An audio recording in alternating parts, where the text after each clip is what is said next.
내려놓음 그리고 도전. 폴 투르니에의 노년의 의미. 요즘 부쩍 은퇴 이후에 대한 생각을 하게 된다. 누구에게나 찾아오는 인생의 겨울을 대비하지 않으면 외롭고 쓸쓸할 것 같다는 생각이 든다. 사실 이 책을 만나게 된 것은 미셸 투르니에 작가의 책을 도서관에서 검색하다 발견한 것이다.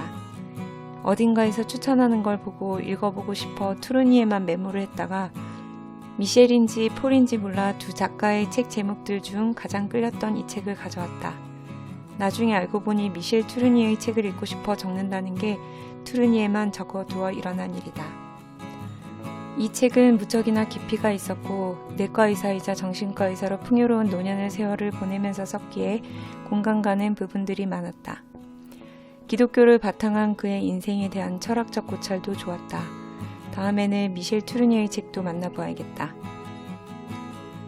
노년의 삶을 풍요롭게 누리기 위해서는 젊은 시절의 준비가 필요하다. 여기서 말하는 준비란 비단 경제적 여유만을 말하는 것은 아니다. 은퇴 이후 많아진 시간을 의미 없이 무료하게 보내는 이들은 젊은 시절 짬짬이 취미활동을 하지 않고 일에만 매달렸던 사람들이 많다는 말이 계속 나온다. 생각해보면 주변의 젊은 시절 활발하게 무언가를 배우거나 활동했던 분들이 나이 들어서도 비슷한 생활을 하고 있음을 알 수 있다. 물론 나이 들어서까지 지나친 욕심을 부리며 나 아니면 안 돼 하는 마음을 내려놓지 못하는 것을 이 책에서도 경계한다. 내가 이루기 어려운 것을 내려놓고 새로운 것에 도전하는 용기가 노년에도 필요하다는 말이다. 이 말에 무척 공감이 되었다. 축구를 잘하던 사람 중 몸이 더 이상 따라주지 않음을 알고 이후에도 축구 경기를 즐기고 아이들을 모아 가르치는 일에 애쓰는 리더가 있는가 하면 똑같은 경우 자신의 약함을 깨닫고 축구는 거들떠보지도 않은 채 한탄만 하는 사람도 있다. 저자가 든 이 사례를 마음에 새기고 나이가 들어 하던 걸 하지 못함을 안타까워하기보다 다른 방법으로 즐길 수 있도록 해야겠다. 나이가 들면서 건강이 점점 나빠지는 경우를 생각하지 않을 수 없다. 아무리 젊었을 때 건강 관리를 잘해도 우리는 수명이 닿으면 죽음에 이르게 된다. 누구에게도 예외는 없는 것이다. 하지만 자신이 할 수 있는 한 관리를 잘하고 대비한다면 고통의 시기를 늦출 수도 있고 건강이 나빠진 후에도 그로 인한 부작용을 줄일 수 있다. 눈이 어두워질 것을 대비하여 점자를 미리 배워둔다는 것도 굉장히 의미심장했다.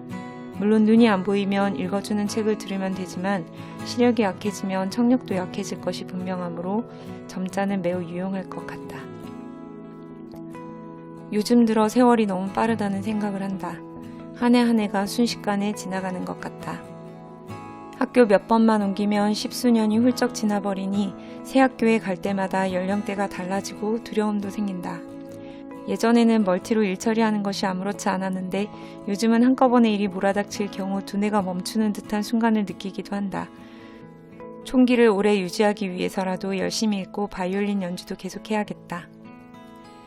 개인적으로 시어머니를 무척 존경하는데 어머님은 내가 아는 한 굉장히 노년 시기를 잘 보내고 계신다.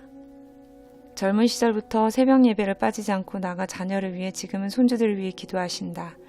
오래전부터 당뇨 진단을 받으셨지만 식이요법으로 지금까지 건강을 유지하고 계신다. 얼마 전에 갔다가 허리에 좋다고 펄굽혀펴기를 여러 번 하시는 걸 보고 정말 놀랐다. 80이 넘으셨는데도 교회분들과 삼삼오오 모여 세상 돌아가는 이야기를 나누셔서 우리가 알지 못하는 연예인 이야기나 사회 이슈를 가끔 말씀하신다. 어머님을 보면서 생각한 것이 나이가 들수록 어느 정도의 사회생활이 필요하다는 것이다. 친구와의 대화가 두뇌 활동을 활발하게 하는 것 같다. 나이 들어도 배울 수 있는 것들을 배우고 거동이 가능하면 다른 일을 돕기 위해 봉사를 하고 어려우면 대화 상대라도 많이 만드는 것이 조금이나마 풍요로운 노년을 보내는 것이 아닐까 싶다. 폴 투르니에는 말한다. 이제는 노인을 더 사랑하는 방법을 배워야 한다. 사고나 병이 아니면 누구나 노인이 된다는 사실을 잊지 말아야겠다.